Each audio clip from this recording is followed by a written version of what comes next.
raudrohust, sellepärast, et väljas on nii külm ilm. Ma tulin just väljast ja mul hakkas endal ka külm. Ja siis ma mõtlesin, et kuidas sooja saada ja võtsin kapist raudrohtu ja tegin raudrohuteed. Ja õige pea ma tundsin, et läkski keha soojamaks ja eluvaim tuli sisse. Ja raudrohi ongi seotud elujõuga, sellepärast, et valged taimed annavad meile märku, et nad mõjutavad verd. Ja see, kuhu veri jõuab, sinna jõuab ka energia ja vastupidi. Kui energia jõuab, sinna jõuab veri. Ja kui veri teatud koesse ei jõua, siis see kude kärbub. Ja rahvas nimetabki raudrohtu veriheinaks, verililleks. Ja seda kasutatigi siis vanast ajast peale juba verejooksude sulgemiseks ja peatamiseks. Kasutati seda nii sisemiste verejooksude peatamiseks või ka väliste verejooksude peatamiseks. No sisemised verejooksud võib-olla on seotud sünnitusega rohkem ja sellepärast tänapäeval juba teadlikud naised, kui nad lähevad sünnitama, siis nad võtavad kaasa termosega raudrohutee. Mida siis raudrohi teeb? Nimelt ta siis mõjutab emaka lihaseid ja soodustab nende kokkutõmbeid ja sünnituse käik kulgeb kergemini ja kiiremini.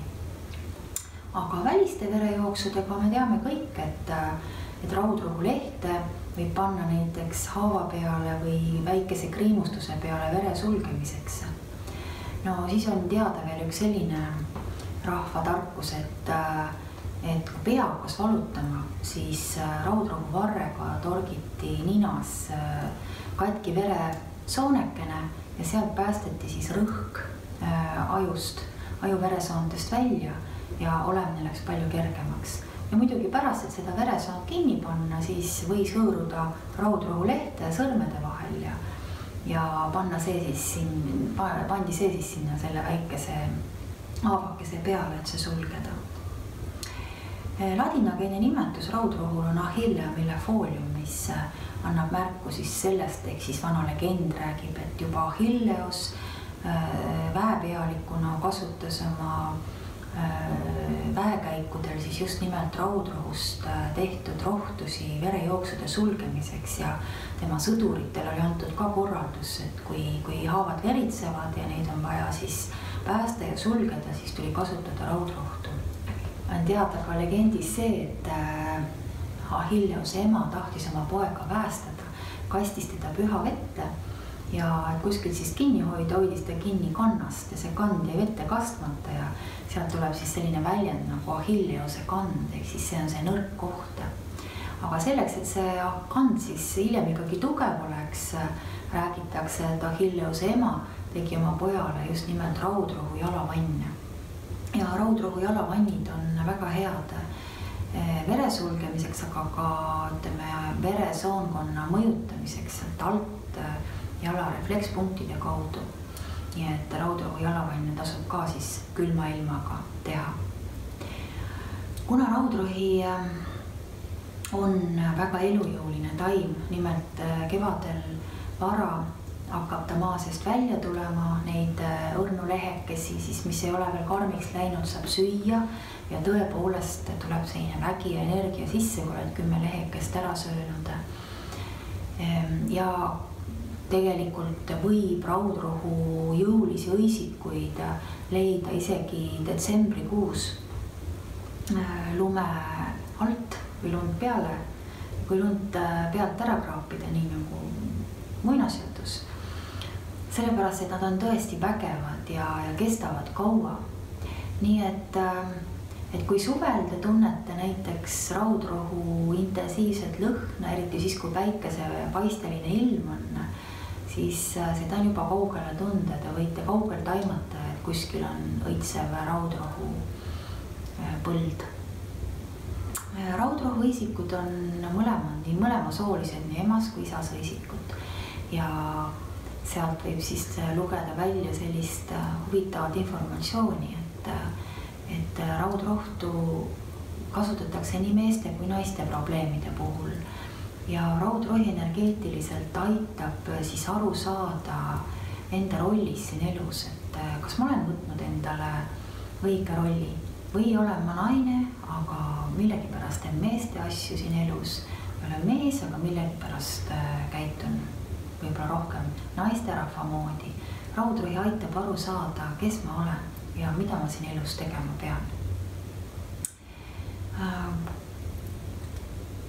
Selline seisund, nagu minul siin mõnda aega tagasi oli, et ma tulen tuppa ja ma olen luuüdini läbi külmunud, kontideni läbi külmunud.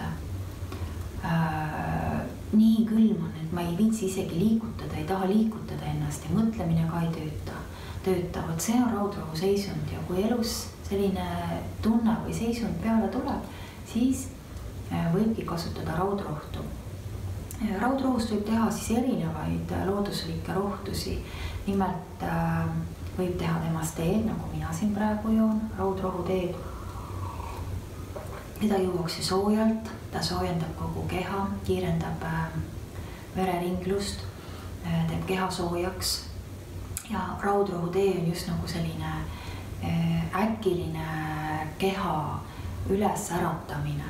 Ta annab elujõu, et edasi minna, et toimetada. Tema energeetiline olemus ongi see, et ta aitab kurnavatest seisunditest välja tulla. Ta aitab siis, kui enam üldse ei jõua, kui sa oled täiesti väsinud, täiesti kurnatud.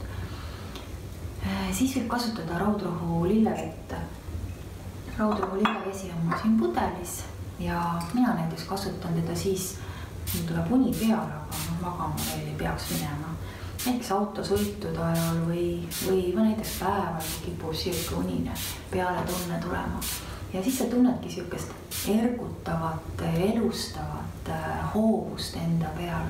Ja siis mida raudrohi teeb, ta tõstab eluenergia ülesse ja mõjutab kõiki 7 tšakrat ja kõik need 7 tšakrat hakkavad palju energilisemalt ja intensiivsemalt energiat vastu võtma ja tööle.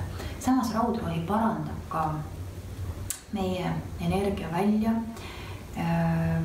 Meie energia väljas tihtipeale on enne seda probleemid, kui need jõuavad meie kehasse. Nimelt siis sealt väljast võib välja lugeda energeetilisi takistusi või blokeeringuid ja selle jaoks on lillevesi üks paremaid asju, et seda energia välja tervendada. Nimelt siis nagu vanaema koob sukka, et ta võtab sukale, koob katkisele kohale paiga peale, nii on lilleveega ka. Lillevesi aitab paigata ja eemaldada siis blokeeringuid meie energia väljast. Ehk siis ma lasen enda välja ja tajun, mida ma tunnen. Tihtipeale inimesed tunnevadki sellist energia lahvakut. Sellepärast raudrohu lillevett näiteks õhtul enne magaminekut ma kasutada ei soovitaks, vaid pigem siis, kui sa oled üles ärganud ja tahad energiliselt oma päeva alustada, et siis võiks seda alustada raudrohu lilleveega. See lilleveega võib ka struktureerida vett, ehk siis panna seda natukene oma joogivee sisse, ehk siis anda joogiveele raudrohu energiat ja seda eriti siis, kui elavaid õisikuid ei ole võtta. Suvel võib seda muidugi teha värskete õisikutega ja laadida vett siis endale sobivaks, aga talvel saab seda teha ka lilleveega.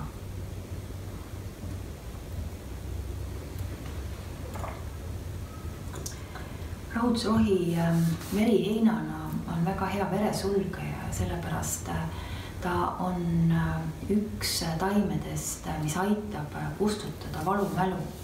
Nimelt meie organism talletab kriitilisi seisundeid ja energiablokeeringuid ja näiteks kui me kuskil oleme ennast kunagi ära löönud või saanud mingisuguse haava või kukkunud või on sinikas olnud, siis meie keha jätab selle meelde. Ja mõnikord juba siis, kui koht iseenesest on terveks saanud, nahk on tervenenud, aga mõnikord, kui on halb ilm või tuju on väga kehva või üldse selline sant olla, siis hakkab see koht valutama.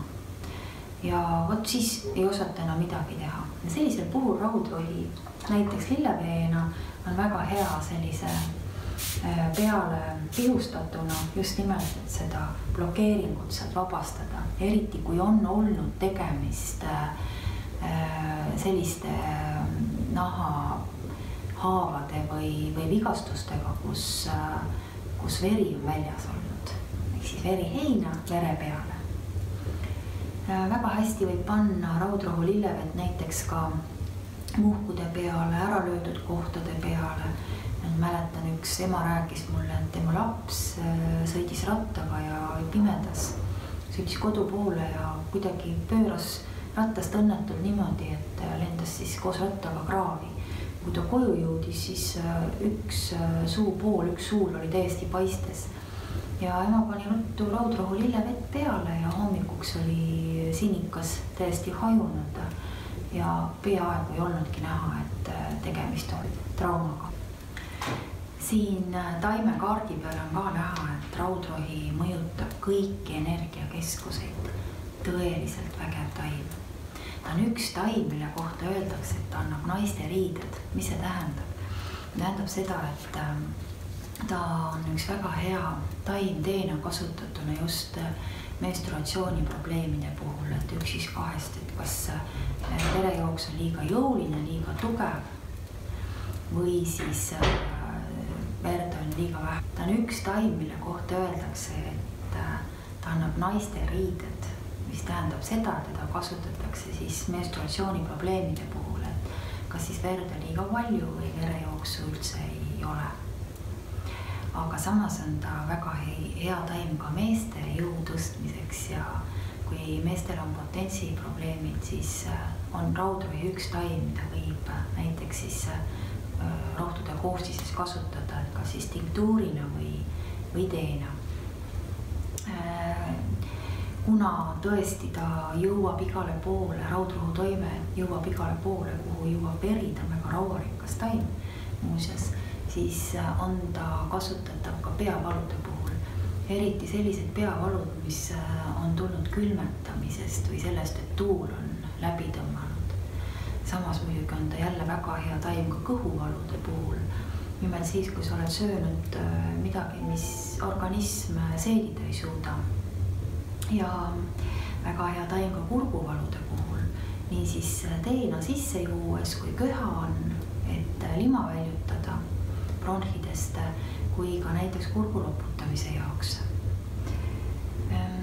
Raudrohust võib teha ka salvi, kuna ta on ka nahale väga soodsa toimega.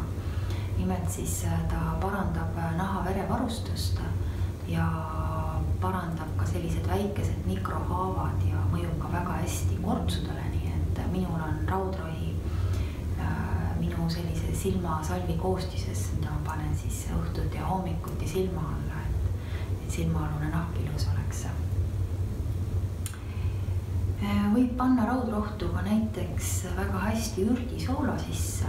Nimelt siis raudrohuõied tuleb kuivatada ja purustada ja segada soolaga. Sinna võib panna ka teisi taimi, aga raudrohu maitse on selline veidi mõrkjas ja annab toitudele väga huvitava maitsevarjundi. Ja raudrohi on nii nagu ma rääkisin, mõjutab ta väga paljusi süsteeme ja organeid ja see tähendab seda, et kui meil elujõud on olemas ja meie keha on terve, siis ka meie meel ja vaim on terved ja me tahame luua. Ja võt see on raudrohu üks selline omadustest, et raudrohi paneb meid looma.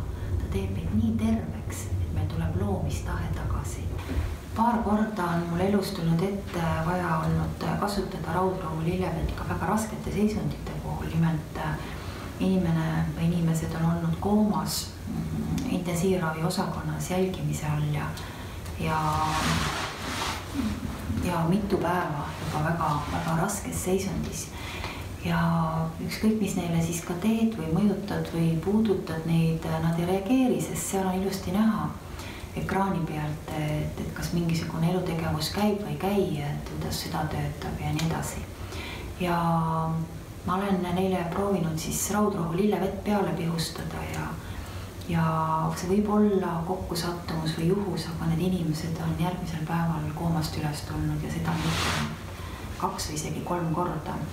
Ja ma tean, et minu soovitusel on seda kasutatud veel paaril korral ja tõepoolest ta on mõjunud väga efektiivselt. Samamoodi ma märkasin raudrohu lillevee mõju ka oma koera peale, tuleb välja, et koerad on isegi veel tundlikumad sellistele õrnadele energiatele nagu lillevesi. Ja mul on koer paar korda olnud elus väga raskes seisundis, nii et isegi esmasel vaatlusel vaatad, et elutegevus on lõppenud, aga kui pihustadin talle peale raudrohu lillevett, siis ta tõstis koonu ülesse ja oli näha, et elujõud temas hakkas jälle liikuma. Sellepärast ma soovitangi raudrohtu kasutada siis, kui sa tunned, et elujõudu ei ole enam, kui on raske olla, kui sa tunned, et sind ahistatakse või piiratakse kuskilt, sul ei ole jõudu vastu hakata, kui sa tunned, et sa oled nii palju oma organismi ära kurnanud, et sa ei jõua enam, kui sa tunned, et sa oled liiga unine ja väsinud, siis kasuta raudrohtu siis kas lilleveena või näiteks suvisel ajal väga edukalt võid ka lebotada raudrohu põllu sees ja nautida seda võimast taimeväge. Ja kui sa raudrohtu lähed korjama, siis võidki kasutada seda meditatsiooni tehnikat, et korjad selle raudrohu kimbukese endale ära, mis sul talveks vaja läheb, viskad ennast sinna samasse põllu peale pikali, sinna samasse keskkonda, kus see raudrohi kasvab, paned selle korjatud kimbu enda peale ja lased niimoodi siis enda ja selle korjatud taime energial ühineda. Et kui sa niimoodi teed, siis temast on sulle palju suurem kasu talvel rasketel aegadel.